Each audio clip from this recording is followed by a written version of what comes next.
함께 부처님께 예경 올리겠습니다.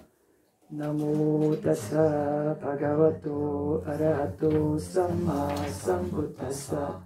나모 타사 바가와토 아라하토 삼마 삼부타사. 나모 타사 바가와토 아라하토 삼마 삼부타사. 자, 여러분들께서 진정으로 가슴으로 머리가 아닌 온몸으로 부처님께 예경 올리면 여러분들에게 법들이 아주 쉽게 드러날 거예요. 저는 외도 부처님을 이렇게 칭송해도 그렇게 신심도 잘 안 나고 가슴으로 온몸으로 감동이 안 일어나는데요. 그것도 억가 가보의 조건이죠. 그 흐름이 없기 때문에요. 약하거나. 그래서 꾸준히 해야 돼요. 안 된다고 멈추면 영영 안 되겠죠. 안 돼도 왜 나는 안 되는가 이러지 말고 아직 될 조건이 무르지 않았구나 생각하면서 꾸준하게 해야 돼요. 부처님께서 그 부처가 되기 위해서 얼마만큼 했겠습니까? 그 한 생, 두 생 뭐 했겠어요? 꾸준히 하셨잖아요. 그것처럼 여러분들도 스스로 해탈열반을 듣기 서운한 분들은 될 때까지 차분히 묵묵히 해가는 겁니다. 대신 이제 그 전에 반드시 해야 될 것은 바른 견해. 무엇보다도 바른 견해가 먼저죠. 바른 견해를 토대로 해서 바른 자유도 나오고 더 실제적이고 구체적인 것은 마음가짐이 올바라지는 거예요. 바른 견해만 갖고는 쉽지는 않아요. 그걸 실제 삶에서 조금씩 적용해서 조금 체화되면서 지혜가 생겨야 마음가짐이 달라져요. 올바른 마음가짐을 딱 가지게 되는 그 조건들이 뭐 견해도 있고 뭐 정진도 있고 당연히 그 전에는 올바른 법을 배우는 거죠. 또 그 전에는 올바른 법을 가르쳐주는 스승을 만나는 거고 이런들 무수한 영리적 조건 속에서 이것도 일어나는 거예요. 우리는 이렇게 해서 끊임없이 조건으로서 계속 일어나는 것에 대해서 숙고하면서 올바른 원인을 계속해서 지어야 돼요. 그거 외에는 없어요. 여러분들이 왜 안 되나 이게 화죠. 불만족. 그게 어리석기 때문에 일어나죠. 그리고 탐하기 때문에 또 일어나죠.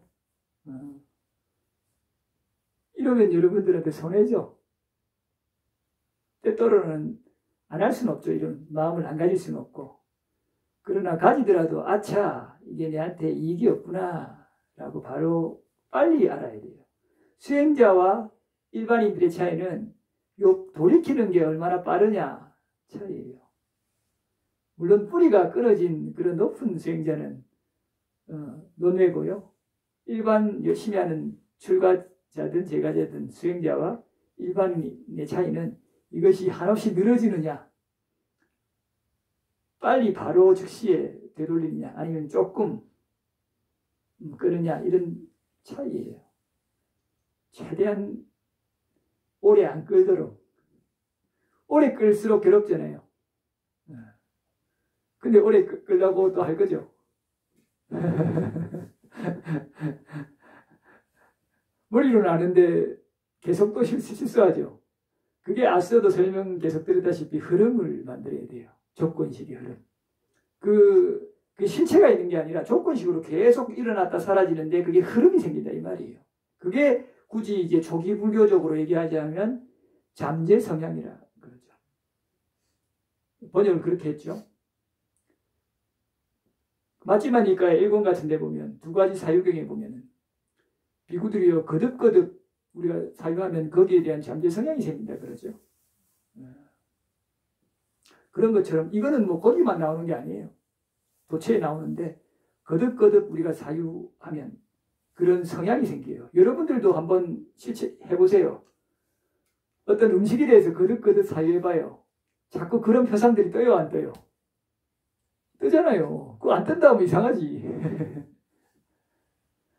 많이 했는데도 안 뜨는 거는 다른 잡생각이 많거나 그걸 뜰만한 아직 조건이 안 된 거죠.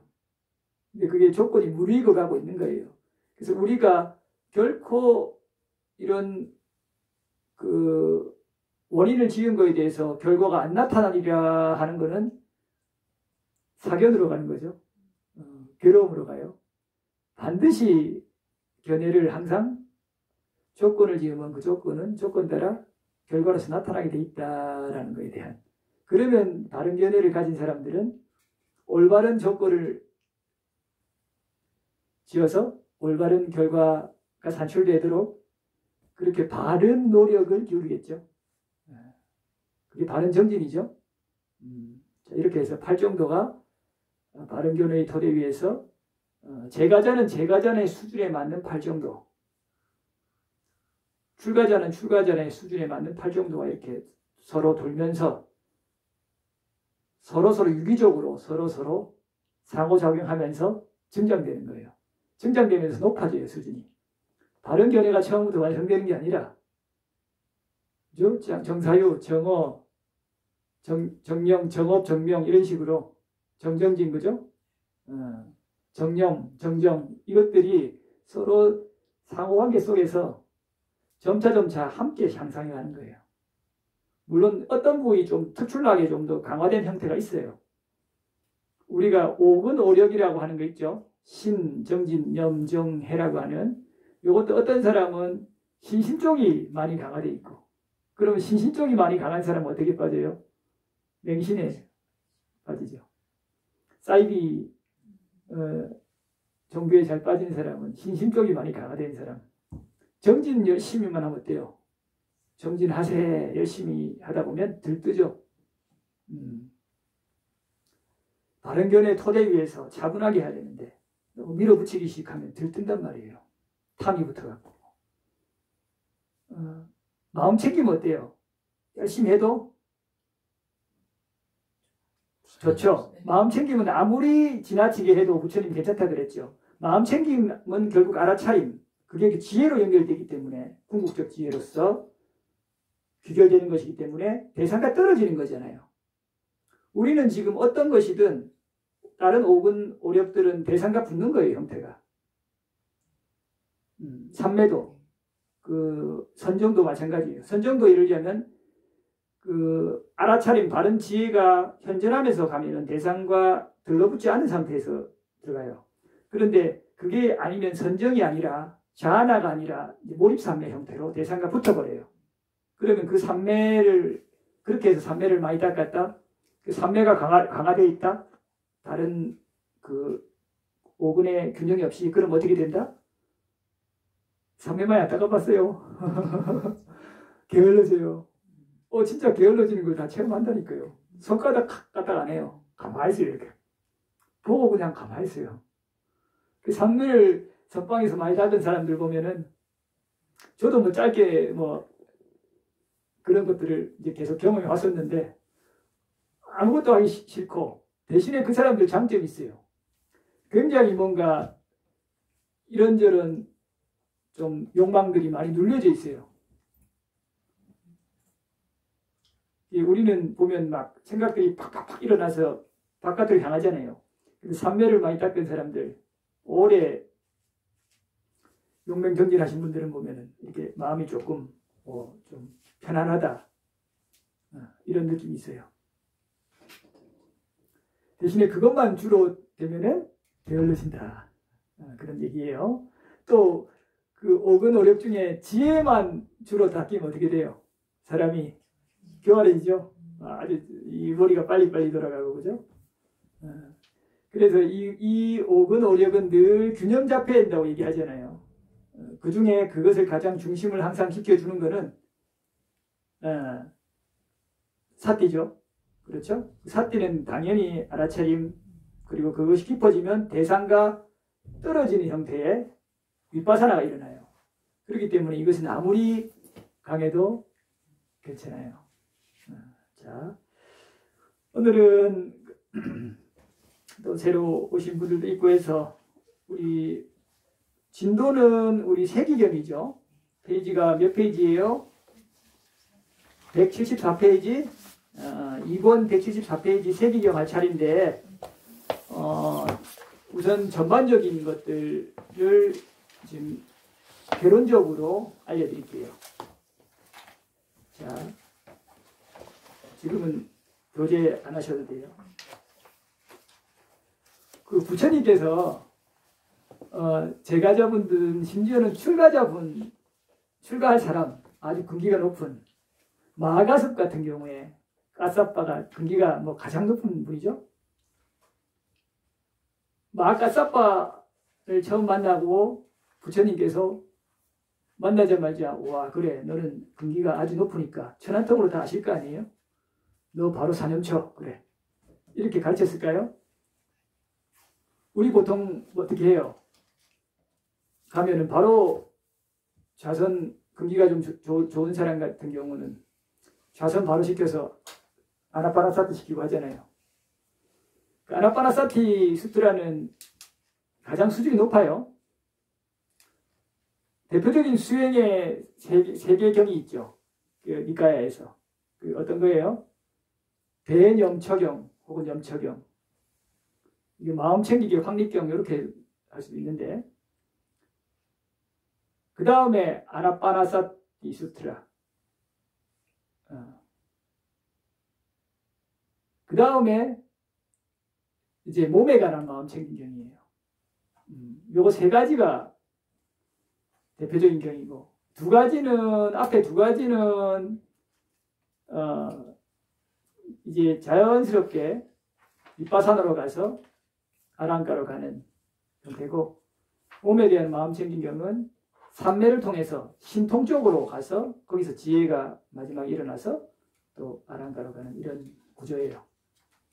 약간 다르긴 한데 요게 세 개가 아랑가로 이르는 핵심 수행 3경이라고 말할 수가 있어요. 그런데 처음 뵌 사람한테 이거를 바로 설하기도 하죠. 심지어 제가자한테 그죠? 저는 야 참 대단하다 이 생각했어요. 아닌 것 같은데 제가 니까이를 보다 보니까 부처님께서 율장하고 다 찾아보니까 그렇게 안 하신 거예요. 그럼 어떻게 하셨느냐? 처음에는 부처님께서 아주 근기가 높은 바로 출가할 만한 그런 제가자한테도 보시부터 설했어요. 물론 이 사람들이 출가하고 나서 이제 나면은 보시 그렇게 설 안 하죠. 개부터 설하죠. 처음에 다시 돌아가서 만나면 항상 보시를 설하는데 보시도 그냥 보시 자리라 이게 아니란 말이에요. 항상 보시의 원칙에 대해서 아까 여러분들 설명드렸다시피 바른 적절한 원인을 지어야 그 바른 혹은 적절한 결과가 산출이 될 거 아니에요. 근데 우리가 흔히 세속적으로 배워왔던 것으로서 항상 보시하고 그죠? 베풀라고 하잖아요. 그런 것도 뭐 일정 부분은 또 유익하겠지만 부처님이 보시기에는 아쉬운 부분이 많다 이거죠. 그래서 어떻게 보시하는 것이 가장 큰 이익이 되는가. 그리고 어떤 대상에게 어떤 방식으로 어떤 마음가짐으로 하는 것이 더 구체적으로 이익이 되는가에 대해서 니까의 도처에서 설하셨고 그 보시에 관련된 거를 좀 중요한 거를 묶어서 1권에도 조금 넣어놨지만 2권 초반부 보시품이라고 따로 만들어서 이제 해놨잖아요. 별거 아닌 것 같아도 이런 것들이 세세하게 여러분들의 바른 견해와 올바른 마음가짐을 가지는 또 하나의 토대가 돼요. 그리고 이런 것들이 어떤 교합적인 토대가 있으면 실제 생활에서 마음챙김 알아차림이 쉽게 일어나요. 이것도 우리가 출가인들도 배워야 돼요. 당연히 배워야 되고, 출가인들도 또 나중에 전법을 할 거 아니에요. 그죠? 그때 당연히 이런 원칙에 입각해서 제자들을 인도해야 돼요. 그래서 부처님께서 그 뛰어난 비구 제자들에게도 처음에 출가하기 전에 보통 보면 얘기하시는 그게 정형구로 나오거든요. 수십 번 이렇게 반복적으로 한 번도 안 빠지고 그렇게 얘기하세요. 제가자한테 4년차를 바로 설했을까요? 그런 높은 공부를 설하는 거는 뭐 사가족이나 아주 특수한 경우에 이미 그 전에 그런 것들이 다 설했을 것이라고 확실시되는 그런 경우에 한해서 제가자분들한테 높은 법을 설하는 게 간혹 나오는데 그건 아주 드물어요. 그래서 늘 우리가 이런 차제 속에서 이루어진 다음에 그게 무르익었을 때 설해지는구나. 물론 비구들은 이미 이런 걸 거쳐왔고 또 출가를 했기 때문에 당신께서 비구들이여 하면서 보시 차제를 이렇게 많이 설하진 않죠. 그래도 비구들한테도 이렇게 해라고 설해요. 왜 그렇게 했어요? 그렇게 교육을 해야 비구들도 제가자한테 바르게 어떻게 보시하는 것이 공덕이 되고 또 그런 좋은 올바른 흐름이 생기는가 대해서 이해하고 실천할 거 아니에요. 이렇게 해서 계속 정법으로 그 흐름이 생긴다 이 말이에요. 보시를요 아무리 열심히 해도 보시할 때 마음가짐이 바르지 않으면 나중에 보시의 공덕이 생겼을 때 그걸 똑바로 못 즐겨요.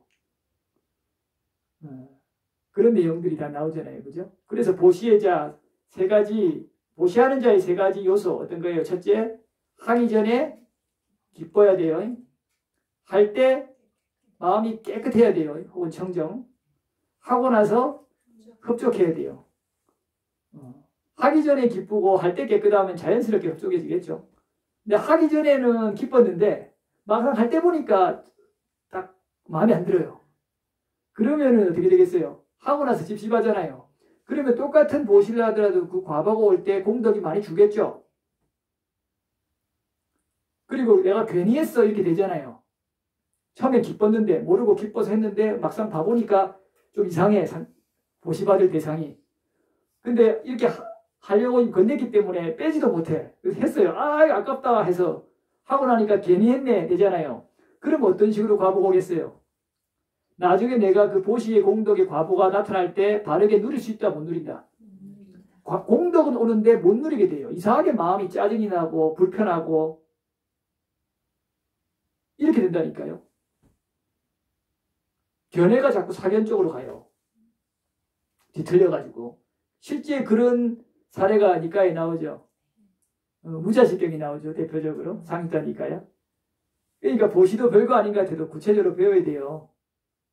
늘상 또 이 비구가 얘기하는 게 있죠. 적절한 때에 적절한 것을 혹은 적합한 것을 보시해야 내가 진짜 필요할 때 필요한 게 들어오는데 그렇게 보시 안 하고 내 좋은 것을 막 밀어줄 때가 있죠. 상대방한테 그냥 그죠? 보시 열심히 했다 이렇게 생각할 수 있잖아요. 그러면 어떻다? 나도 내가 원하지 않는데 원하지 않는 것을 보시 받으니까 엄청 골치 아프다 이 말이에요. 공덕은 있잖아요, 당연히. 이때 마음가짐이 바르고 지혜가 있으면 그걸 또 활용하는 걸로 자기가 할 수 있는데 그런 지혜가 없으면 계속 또 짜증나겠죠. 여러분들 받기 싫은 거 억지로 받아놨다 생각해갖고 하면은 오히려 마음에 불순업이 막 일어나잖아요. 스스로도 괴롭히죠. 보시공덕을 누릴 수도 없을 뿐만 아니라 거기에 대고 그 조건에 불순업을 또 만들잖아요. 얼마나 손해가 막심해요. 그러니까 보시를 잘해야 한다니까요. 보시를 잘할 때 마음챙김 알아차리면 함께 할까요? 안 할까요? 이것도 해요. 보시부터가. 일상이 모든 것이 마음챙김 알아차리면 함께 해요. 이런 것을 여러분들이 구체적인 삶 속에서 하나하나 적용할 수 있도록 바른 견해와 바른 가르침들을 체계적으로 배워야 돼요. 그렇지 않으니까 이제 여러분들이 오래 배워도 뭔가 높은 가르침을 많이 배웠는데 일상에서 구체적으로 적용할 때 그게 조금 아쉬움이 나타날 수 있는 것 같아요. 보시는 아까 그 3요소, 베푸는 자의 3요소를 늘 기본으로 해야 돼요. 하면서 늘 자기 손으로 그죠? 직접 존경하면서 존중하면서 보시의 과보가 온다는 마음으로 해야 돼요. 그냥 생각 없이 해야 돼요. 온다는 마음으로 해야 돼요. 이것도 온다는 마음으로 해야지. 그 부처님이 그렇게 온다 했는데 온다는 마음으로 해야지. 왜 안 온다고 뭐 별 신경 안 쓰고 이렇게 하려고 그래요. 이게 다 보시를 공덕을 잘 누릴 수 있도록 부처님께서 다 천한통으로 보시고 정리하신 거잖아요. 별거 아닌 것 같아도 그죠? 그럼 자기 손으로 직접 내버리듯이 하지 않고 그냥 이렇게 아이고 이거 가져가시오. 이거나 드세요. 그리고 자기 손으로 직접 주기 싫어갖고 그죠? 이렇게 하면 또 공덕이 확 강해요. 여러분들이 보시하고 나서 그 표상이 뜨죠? 내가 흡족하게 잘 했을 때 좋은 표상이 뜨면 기뻐요, 안 기뻐요? 아주 기쁘죠? 그런 게 마음속에 희열이 일어나죠? 그럼 보시에 대해서 숙고했을 때 어떤 마음이 일어나요? 환희처럼 딱 기쁘죠? 그게 조금 더 희열 가면서 몸이 편안해지죠? 경한데 이거죠? 그러니까 자연스럽게 삼매 한 대상에 내가 편안하게 머물 수 있는 거예요. 그렇게 하니까 행복해지잖아요. 행복이 먼저죠. 행복해지고 경안이 오고 행복해지고 삼매되죠. 이렇게 이제 항상 정형구로서 부처님께서 말씀하시잖아요. 자, 이렇게 여러분들이 보시를 잘하는 것을 통해서도 삶 속에서 후회 없고 그죠? 당당하고 좋은 업들이 계속 나타나기 때문에 과보로서 여러분들이 삼매를 잘 닦을 수 있는 중요한 토대가 됩니다. 그런데 이런 것들에 대한 그 체계적인 교육을 받지 않으면 여러분들이 보시도 이제 무주상이라 해서 절에 그냥 올려놓고 가고 뭔데요? 아닙니다 하면서 막 그냥 놓고 슬쩍 가기도 하고 근데 사실은 자기가 속마음은 보시한 거 알아주길 바라고 이러니까 자기 마음에 그림직함이 생기고 불편함이 생긴다 이 말이에요. 항상 보시는 당당하게 그 과보에 대해서 인식하면서 부처님 말씀에 입각해서 해야 돼요. 그래야 그런 보시를 떳떳하게 받아요. 그러고 나중에 그 과보를 누릴 때 내가 거기에 대한 거리낌이 없어요. 여러분들이 거기에 거리낌이 생기니까 괴로운 거예요. 예를 들면 재벌가인데 어떤 재벌가는 자기 재산을 잘 누리는 재벌가가 있죠. 실제로 있잖아요. 근데 어떤 재벌가는 그 재산을 못 누리죠. 자, 그게 보시를 똑바로 했느냐 안 했느냐 그런 원인에서 결과로서 나타나기도 해요. 물론 그때 어떤 그 사람이 마음가짐이 갖고 있냐 이것도 크게 작동하겠죠. 이런 식으로 별거 아닌 것처럼 보여도 늘 이 보시 가르침이 굉장히 중요해요. 그리고 보시하게 되면서 여러분들이 어떻게 되겠어요? 마음이 인색함이 줄어들겠죠. 탐욕도 줄어들겠죠. 여러분들 돈이나 어떤 이런저런 물건이나 중요한 것들은 여러분들과 동일시해요. 그죠? 나 혹은 나의 것이라고 생각하잖아요. 내가 소유하는 것, 나의 일부처럼 마치. 그렇기 때문에 그걸 드러내고 하는 것은 굉장히 어려운 일이에요. 그리고 요즘처럼 우리가 앞서 배웠다시피 악체에 태어날 사람들이 많아지고 있어요. 선체에 태어날 사람들이 많아지고 있어요. 그게 부처님께서 말한 우주가 팽창하는 시대 때 어쩔 수 없는 흐름이죠. 그러면 바꿔 말하면 악체에 태어날 사람들이 많다라고 하는 것은 그런 선업들을 법답게 잘 지을 사람들이 많아진다는 거예요. 아주 적어진다는 거예요. 그러니까요. 법이 희미해진다는 거예요. 법이 아주 명징하게 드러난다는 거예요. 희미해지는 거예요. 그러면 감각 욕망을 여의고 수행하는 수행자도 많아진다는 거예요. 갈수록 적어진다는 거예요. 적어져요. 법도 희미해지고 수행자도 타락하게 되고 제가자도 또 마찬가지로 타락하게 되고 하면서 함께 악처에 태어날 존재들이 많아지는 이 시기가 지금의 시대라 이 말이에요. 이게 앞으로 더 가속화될까요? 줄어들까요? 가속화돼요. 그래서 여러분들 지금은 특히나 어떤 그 다른 법의 원칙에 입각해서 다른 사람들 혹은 이 사회가 그렇게 되기를 하는 순간 괴로워질 수가 있어요. 그렇게 되기가 참 어렵겠구나. 그럼 내가 할 수 있는 범위에서 그냥 나는 묵묵하게 최선을 다해야 된다. 이런 마음을 가져야 오히려 더 너그러워져요. 신자들끼리 또 출가자는 출가자들끼리. 그래 해야 다른 출가자를 좀 너그럽게 관용적으로 내가 그 물들이라는 게 아니라 물들지 않으면서도 좀 여유를 가지고 그 사람을 연민의 입각에서 바라봐 주게 돼요. 그러면 본인이 편안할까요? 본인이 힘들까요? 그렇다고 꼭 물들어야 될 필요 있어요? 없잖아요. 근데 처음에는 좀 그런 지혜가 없을 때는 그렇게 하다 보면 물드니까 조금 배타적으로 조금 끊죠. 그죠? 이건 이거다. 저건 저거다. 그런 과정도 겪지만 말씀드렸다시피 이런 차제법문을 통해서 바른 견해와 올바른 마음가짐을 딱 가지게 되면은 그 오래 안 가요. 이런 게 없이 하면은 좀 오래 갈 거예요. 아마 5년, 10년 헤매다가 결국은 자기가 취해가지고 그러다 보면 그 화의 흐름이 자기도 좋은 걸 하려 했지만 화의 흐름이 강하게 흐르잖아요. 한 10년만 했다 칩시다. 인상이 다 찌그러지고 자기도 모르게 화를 잘 내는 성향이 생겨버려요. 그건 어쩔 수 없어요. 이 비구가 다 체험한 거예요. 그렇게 말씀드렸잖아요. 이 스님들한테도 저는 스승이 없어가지고 고생을 많이 했다고. 니까야가 스승이죠. 일장가. 여러분들은 지금 초창기부터 만나셨으니까 이걸 보시고 얼른 마음을 합리화에 의해서 돌리가 아니가 이렇게 될 수밖에 없는 흐름, 공업적인 조건과 내 개인의 업적 조건, 괴로운 과보로서 나타나는 이런 조건들이 바로 그 불선업의 결과잖아요. 그거를 빨리 받아들여야 돼요. 그렇다고 물들이란 건 아니고요. 마음은 지키되 그렇게 해나가면 5년, 10년 이제 지나면 그런 선업에 이제 물이 익어서 나타나기 시작하면 내가 좀 원하는 대로 바른 법들이 내가 혼자 펴더라도 할 수 있게 되거나 혹은 그런 선업의 결과로서 어떻게 동료들을 만나게 돼요.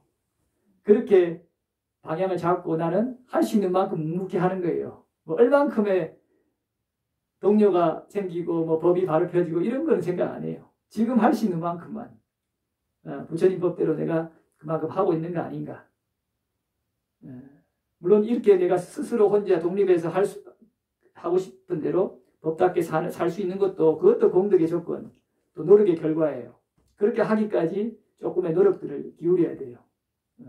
그런 것들을 충분히 수용하시고 과정들을 인정하시고 늘 올바른 원인, 조건을 짓는다 생각하시고 하시면은 빨리 그런 불만족이나 화가 좀 빠질 거예요.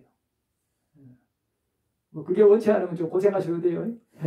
본인 선택입니다. 자, 돌아가서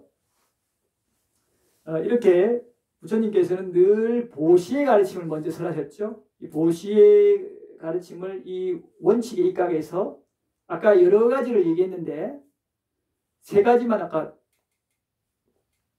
잘 기억하시면 하기 전에 기쁘고 할 때 깨끗하고 하고 나서 흡족한 이러면 다른 게 웬만큼 따라와요. 조금 보충하자면 적절한 시기에 적합한 것을 몇 가지. 나머지도 많아요. 존중하는 마음으로 존경하는 마음으로 화보가 온다는 걸로. 그런데 요 아까 세 가지에서 한 두 가지 정도만 하면은 그 보시는 아주 충분히 공덕을 가져다 줄 거예요. 이렇게 하면서 여러분들 마음이 따뜻해지고 자비로워지고 너그러워지고 유해질까요?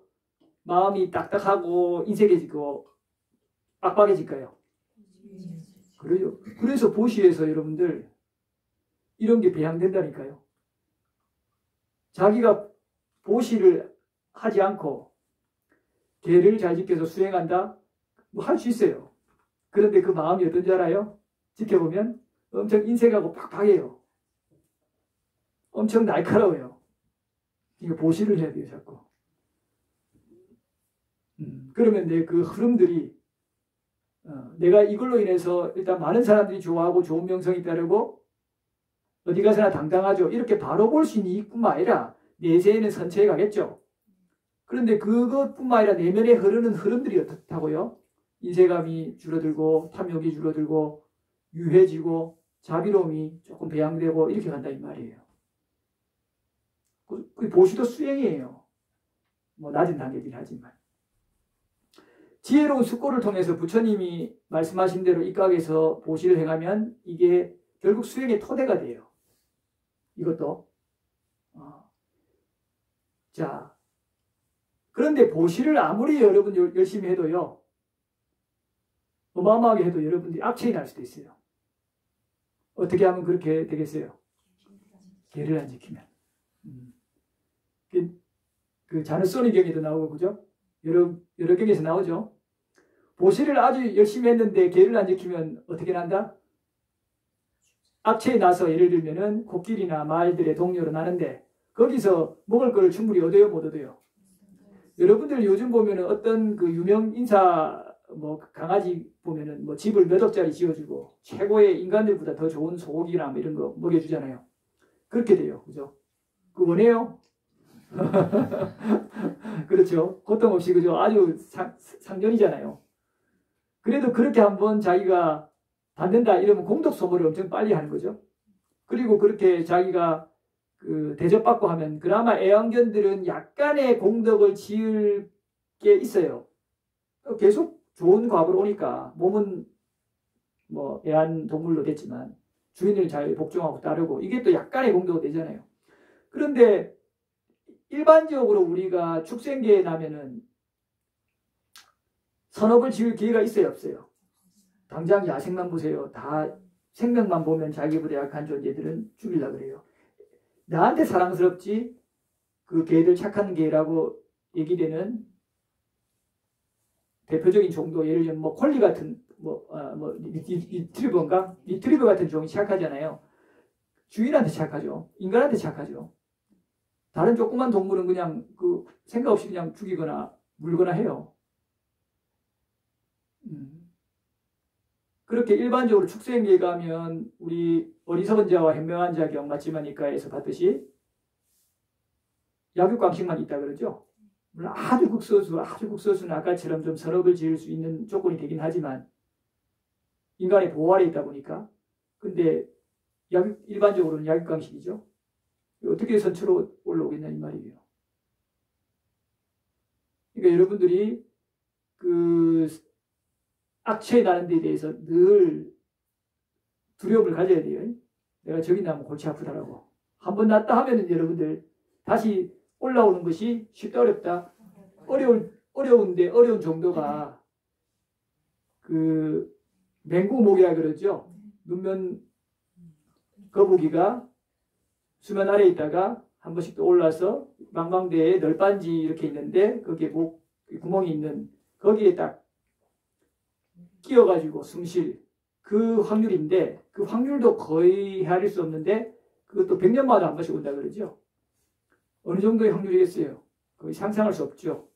근데 야 설마 그렇게 뭐 축생해서 인간 오는 게 어렵냐 이렇게 생각할 수 있겠지만은 여러분들 우리가 보이지 않아도 뭐 진드기 같은 옴진드기 같은 거 들어가면 현미경으로만 보이고 안 보이죠? 육안으로. 이런 것도 다 축생이에요. 다 식이 깃든 존재들은 다 축생이라고요. 아무리 작아도. 그러면 얼마나 많아요 사실은. 그 종류만 지금 밝혀진 거로만 수십억 종이라 그래요. 축생 종류가. 셀 수가 없죠. 바다 뭐 심해는 안 밝혀졌으니까. 그런데 그 하나의 종도 헤아릴 수 없이 많은데 그 한 마리도 심지어는 뭐 새끼들을 순간 얼마나 많이 넣어요. 대신 그 대부분 잡아먹히죠. 그러니까 이 축생 숫자는 헤아릴 수 없어요. 여러분들. 그러니까 70억이 많다고 생각하지만 인간계에 한 종에 한 지역에만 75일 거예요. 뭐 조그만 개미 같은 경우. 그러니까 여러분들이 이 말씀이 그냥 조금 과장한 비유가 아니라 이 말이에요. 확률적으로. 정말 쉽지 않은 거예요.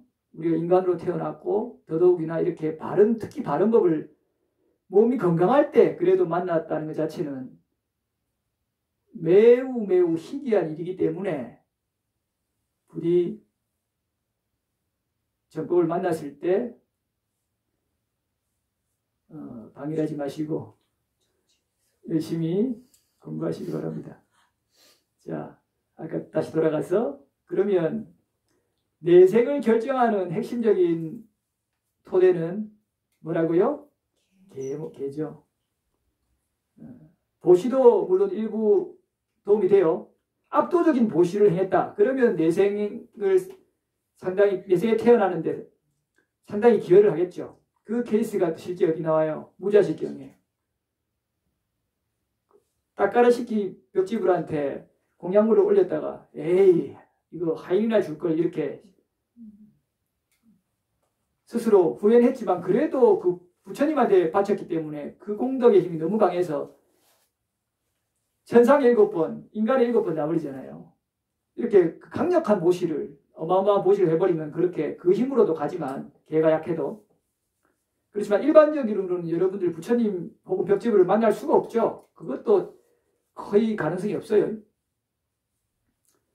그러면 일반적인 보시로는 쉽지 않단 말이에요. 그 힘으로 뚫어내기는. 그래서 항상 핵심이 뭐라고요? 개라 이 말이에요. 자, 개는 여러분들 여러 번 우리 배웠죠. 다 또 많이 지니고 있으니까. 여기도 개를 거의 한 번 배우고 다 지냈잖아요. 그죠? 처음에 가장 선체에 나는 가장 기본적인 계목이 뭐예요? 사계죠. 이게 뭐예요? 살, 또 음망, 불살생, 불투도, 불사음, 불망어죠. 예. 자, 여러분들 불살생을 함으로써 이익들이 뭐예요? 수명이 길어지죠. 그 다음에 또 불살생을 하다 보면은 해코지도 안 하게 되죠. 여러분들 좀 해코지 하려다가 잘못하면 죽어버리잖아요. 그러면 해코지 결과로 어떤 과보를 받는다? 몸에 병이 많아지는 거예요. 자, 항상 이것도 원인 조건에 의해서 결과가 나타나는 거예요. 이것도 연기예요. 이것도. 연기가 물론 깊이 들어가면 굉장히 어려워요. 연기는 심오한 가르침이라 그러죠. 그러나 일상에서 여러분들이 마음 챙기고 알아차림을 일상에서 배양하는 정도의 연기는 그렇게 어렵지 않아요. 사유를 아예 바꿔야 돼요. 늘상 이렇게 조건 하에서 뭐든지 일어나요. 이게 연기예요. 바로. 멀리 갈 거 없이. 요걸 좀 펼쳐놓은 게 괴로움의 발생 구조와 소멸 구조로 해서 쭉 펼쳐놓은 게 심연기예요. 이거 대입하면 어렵지 않아요.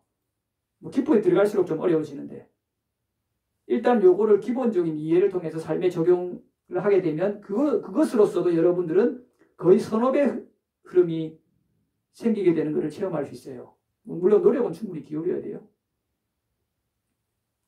자, 돌아가서 그러면은 이제 개가 지녀지는 이런 조건들을 여러분들이 늘 보면서 이게 바른 숙고예요. 지혜로운 숙고. 이런 것들을 통해서 개 항목을 내가 막 새겨서 단순히 지켜지는 게 아니란 말이에요.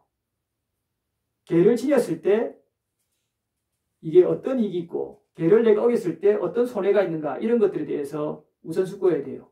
아까 보시에 대해서도 추론할 때 선한 사람들이 가까이 오고 좋은 명성이 따라오고 어디 가서나 당당하고 말씀드렸죠. 내세 선체에 태어난다. 이거는 일단 차치하고라도 그죠? 또 내 마음이 기쁘죠. 이런 여러 가지 이익들을 바로 볼 수 있는데 개도 어떨까요? 여러분들 개도 잘 지니면 제가자는 제가자들의 개가 있고 또 출가자는 출가자의 개가 있잖아요. 각각 자기가 자기 개를 지켰을 때 선한 사람들이 가까이 할까요? 안 할까요? 하고 좋은 명성이 따르죠. 어디 가서나 당당하죠. 그리고 뭐 아까 아라한들이 먼저 연민한다. 마찬가지겠죠. 계를 지닌 사람, 출가자도 마찬가지고, 먼저 법을 설하고, 그죠? 이렇게 그러한 이익들이 바로 보이는 거예요. 그러고 내세에 더 보시보다 더 강력하게 다음 생에 선처해가는 거예요. 그리고 계를 지녔을 때 특히나 번뇌가 적어져요. 계를 어기고 나면 거기에 대한 후회 때문에 번뇌가 많아서 수행도 안 되죠. 그래서 이거를 숙고하는 방법이 있어요. 세 가지 경이 대표적이죠. 첫 번째는 이제 일본에 놓는 소라고등 불기경. 그죠? 그 다음 두 번째는 이권에 이제 넣어놨는데, 그 지게품에 웰루드와라에 사는 자들경. 그 다음에 세 번째는 이제 그 3권에 넣어놨는데, 감각적 욕망의 위험성을 볼 때, 오탈리아 경이 있죠. 맞지면니까요. 요 세 가지 경이 대표적으로 자세하게 계몽에 대해서 숙고하는 방법이에요. 요 원칙에 입각해서 계를 그냥 내가 지키는 게 아니고 숙고하면서 지켜야 돼요. 그러면 마음 챙김과 알아차림이 바로 일어나요. 그러면서 유익함과 해로움에 대한 구분하는 그런 지혜들이 생기면서 자연스럽게 여러분들이 지혜가 깊어져요. 수행을 억지로 막 하는 게 아니라 이렇게 올바른 숙고 혹은 지혜로운 숙고를 통해서 편안하게 자연스럽게 흐름을 만들어내는 거예요. 이렇게 가야 막 대상에 몰입하고 막 악쓰고 이렇게 안 하고, 좀 때로는 뭐 강하게 좀 가열차게 정진할 수도 있겠지만 그것도 본인이 그렇게 괴로워하면서 안 한다 이 말이죠. 잠시는 할 수 있어도 하면서 조금 쉬어가면서 하면서 그냥 지혜로운 숙고가 토대가 되어 있기 때문에. 근데 그게 안 되면은 여러분들이 막 극단적으로 해요. 보행적으로 하든가, 그 다음에 괴로워하면서도 이런저런 눈치 때문에 하든가, 어쩔 수 없이 하든가, 이렇게 되면 수행의 성취가 있겠어요? 마음에 이미 불만족이나 괴로움들이나 이런 게 계속 상존하면서 그런 번뇌와 싸우면서 하게 되는데, 혹은 보여주기식으로 가래의 각에서 하게 되는데, 그게 어떤 성취를 주겠냐 이 말이에요.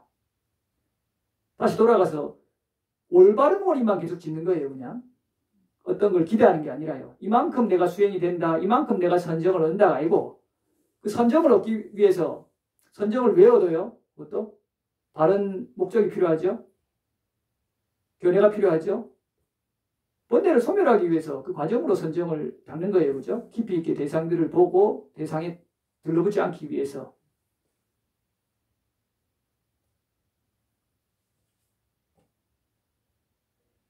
그렇게 해서 바른 견해를 통해서 올바른 마음가짐으로 끊임없이 원인 조건을 계속 지어나가는 거예요. 언제 이것이 된다, 내가 이렇게 돼야 된다가 아니라, 그러다 보면 그 전생부터 현생의 어떤 조건이 무르익으면 그 결과가 산출되겠죠. 이렇게 했을 때 편안하게 해가는 거예요. 자, 요거는 조금 더 차후에 또 수행 얘기 나오면 하고요. 뒤돌아가서 이렇게, 그러면 이제 우리가 다시 돌아가 볼게요. 먼저 요거부터 체크하고 숙고하는 법을 다시 점검해보죠. 자, 우리 가장 경미한 경. 한번 돌아가 볼까요? 이번에. 자, 요게 바로 아까 계목 그대로예요. 자, 우리가 살생하거나 해코지 하면 몸이, 수명이 줄거나 몸이 많이 아프다 그랬죠. 그럼 여러분들 앞으로 어떻게 숙고해야 돼요? 바로 내가 그 몸이 아플 경우는 남 탓하거나 혹은 가다가 교통사고 났다 그러면 저 사람 탓하잖아요. 내 부주의가 있을 수도 있겠지만, 그러면 그렇게 탓 안 하고 그 업의 과거의 조건에서 온 거예요. 내 실수도 있지만 그것이 다 조건식으로 이루어지는데, 어떤 사람은 남 해코지 안 한 사람은 교통사고 나도 별로 안 다쳐요. 아니 같이 탔는데 보면은 뒷자리도 어떤 사람은 다치고 어떤 사람은 안 다치고 이런 경우 있잖아요. 어떤 사람은 비행기 사고가 다 가족이 나는데 한 사람만 다 살잖아요. 예를 들면. 그리고 어떤 경우는 같이 탈라 했는데 누가 갑자기 전화 와가지고 그 사람은 빠져갖고 딴 사람 탔는데 그 사람 죽던가. 이게 다 업과 갑의 조건들이라는 거예요. 이거를 철저하게 받아들여야 돼요. 이 비구의 주장이 아니잖아요. 부처님께서 천한통, 순명통으로 다 보시고 무수한 사례들에서 예외 없이 적용되기 때문에 이것을 명확하게 안구따르니까에서 말씀하신 거죠.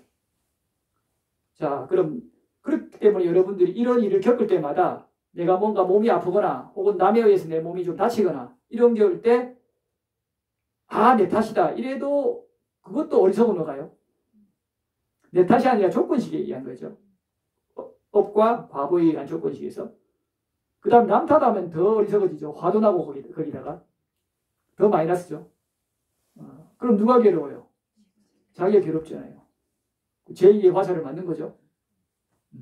그래서 아 이렇게 업과 과보에서 일어났다라고 하면 그런 대상을 마주할 때 아 하면서 마음챙김 알아차림이 빨리 일어나서 좀 더 마음을 자제시키죠. 물론 이거를 여러분들 이 흐름이 강하지 않으면 여전히 여러분들은 하고 나서 남 탓하거나 자기 일을 학대하거나 해요. 내가 어리석었다 하면서 내가 왜 그랬을까 이렇게 하지만 이걸 배워놨기 때문에 좀 가다가 멈춰요.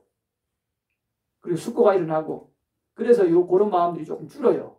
그게 연습하다 보면 나중에는 빨리 해요. 빨리. 딱 일어나면 빠지려다가 아 내가 그럴 필요 없지 하면서 돌아와요. 이렇게 해서 일상에서 바로바로 마주하는 대상들에서 실제적으로 마음챙김과 알아차림이 일어나요. 자 그럼 이제부터 구체적으로 다른 부분도 봅시다. 이렇게 하면 이렇게 잘 숙고해 놓으면 여러분 이제 벌레나 이런 거 안 죽이겠죠? 적적 손해요. 그리고 족족 여러분들 마음을 관찰해야 돼요. 어떻게? 벌레 죽일 때 내 마음의 수명이 짧아지고 몸도 아프지만 내 마음에 이렇게 자비심이 없단 말인가. 여러분들 지혜롭게 숙고해서 개를 지녔을 때 불살생하게 되면 어떤 마음이 저절로 개발돼요? 자애. 몽둥이를 내려놓고 자애로워져요. 실제로 자애로워져요. 이건 체험해요. 이 비극뿐만 아니라 여러분들도 체험하잖아요. 조금씩. 그래서 벌레 볼 때 예전에는 여러분들 어떻게 했어요? 여러분들 혹시 모기도 안 죽여요? 가능한 안 죽이려고. 가능한 한. 개는 받으셨는데 스님들이. 잠자리채로 잘 보내줘요? 네. 와 훌륭합니다. 모기도 안 죽여요? 네, 와 아주 훌륭한 분이네. 쉽지 않은데 그죠? 그러면 아예 살아있는 생명은 아무것도 안 죽여요? 의도적으로는 가능한 안 죽이려고. 가능한 한. 가능한 한 안 죽이는 것도 좀 훌륭합니다.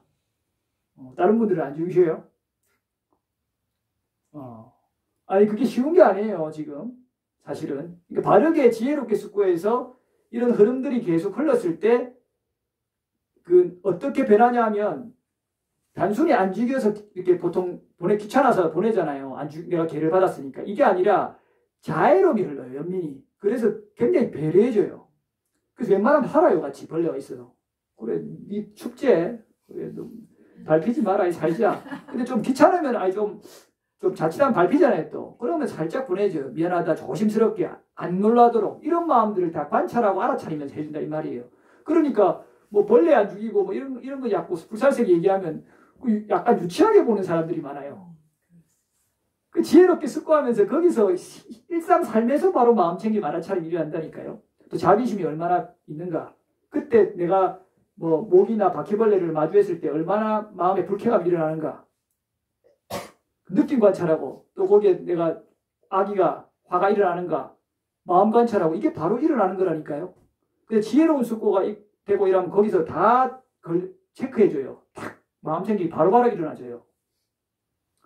마주하는 대상들에서 다 여러분들이 사실은 특히 수행자분들은 어떻게 해야 돼요? 사념처를 해야죠. 출가자들 혹은 비구들의 행동 영역이 어디예요? 머무는 행동 영역이 사념체잖아요. 이렇게 확장이 나간다니까요. 그래서 개가 별거 아닌 것 같아도 개에서 굉장한 숙고를 통해서 자연스럽게 흘러 들어가야 돼요. 이게 차제법문의 핵심이에요. 그럼 다시 조금 더 구체적으로 갑시다. 자, 누가 나한테 돈 빌려줬는데 안 갚아요. 혹은 내가 어디 가물랑에 못 넣었는데 누가 자꾸 훔쳐가요. 어떤 원인 조건? 내가 과거에 그렇게 했었. 그렇죠. 기본적으로 원인 없는 결과는 없죠. 많이 훔치면 어때요? 재산을 잃게 돼요. 부처님께서 상습적으로 훔치면 재산을 잃게 되는데 그거는 그래도 내가 다른 산업을 좀 지었을 때 얘기고 훔치는 사람이 뭐 살생도 안 하고 훔치는 것만 딱 하겠어요? 불선업은 불선하고 딱 하겠죠. 그러니까 그런 정도를 쉽게 행하는 사람은 다른 불선업도 자연스럽게 어길 가능성이 높죠. 그런 흐름이 흐르니까. 그러니까 악체에 난다, 지옥에 난다 그러시잖아요. 그렇지만 뭐 좀 인연이 돼서 혹 인간으로 오게 되더라도 재물을 많이 잃는다. 원인 없는 결과는 있을 수 없어요. 그러니 항상 내가 누가 뭐 다른 사람이 내 거 훔쳐가거나 내가 도난당하거나 이러면은 화가 바로 일어나잖아요. 그렇게 대응하면 스스로가 괴로워요, 안 괴로워요? 괴롭다니까요. 이게 보면 안 사라져요. 보면 사라지는 거는 나중에 아까 말했듯이 흐름이 충분히 바르게 흐른 다음에 먼저 숙고를 해야 돼요. 아, 이것은 내가 이렇게 훔친 것의 혹은 가져간 것의 과보로서 어느 전생 혹은 이생에 그 원인 조건이 지금 무리익어서 나타났구나라고 이제 숙고하면서 바로 떨쳐버려야 돼요. 뭐 찾을 수 있으면 찾더라도 화일각에서 왜 가져갔어가 아니라 그거 내 건데 좀 내가 가져가도 되겠냐고 이렇게 해서 가져와야죠. 이렇게 하면 편하죠, 그죠? 자, 그 다음 내가 배우자로서 나는 열심히 사는데 내가 아주 문란한 배우자를 만나요. 혹은 원한을 많이 사요. 어떤 원인 조건? 사음을 내가 하니까. 본인이 안 했는데 그런 배우자를 만날 수가 있어요. 이거에 대한 수용을 원인 조건에 의해서 반드시 결과가 나타나는, 물론 그 결과가 항상 내가 사음했다고 그 다음 생에 바로 사음하는 배우자 만나겠어요? 그건 아니죠. 그 조건이 무료가 되죠. 그죠? 예를 들면 여러분들이 가다가 어떤 사람 뺨을 때렸다고 그 사람도 꼭 나에게 뺨을 때려요? 그렇게 하면 안 맞죠. 그죠? 그 사람이 뺨을 때릴 수도 있지만 나한테 욕설을 할 수도 있고 혹은 해코지를 할 수도 있고 이렇죠. 그죠? 내가 어떤 원인을 지으면 그거에 대한 과보는 반드시 받아야 안 받아요? 그거는 맞아요. 그렇지만 어떤 원인을 짓는데 그거를 완전히 동일하게 항상 받는다 이러면 돼요, 안 돼요?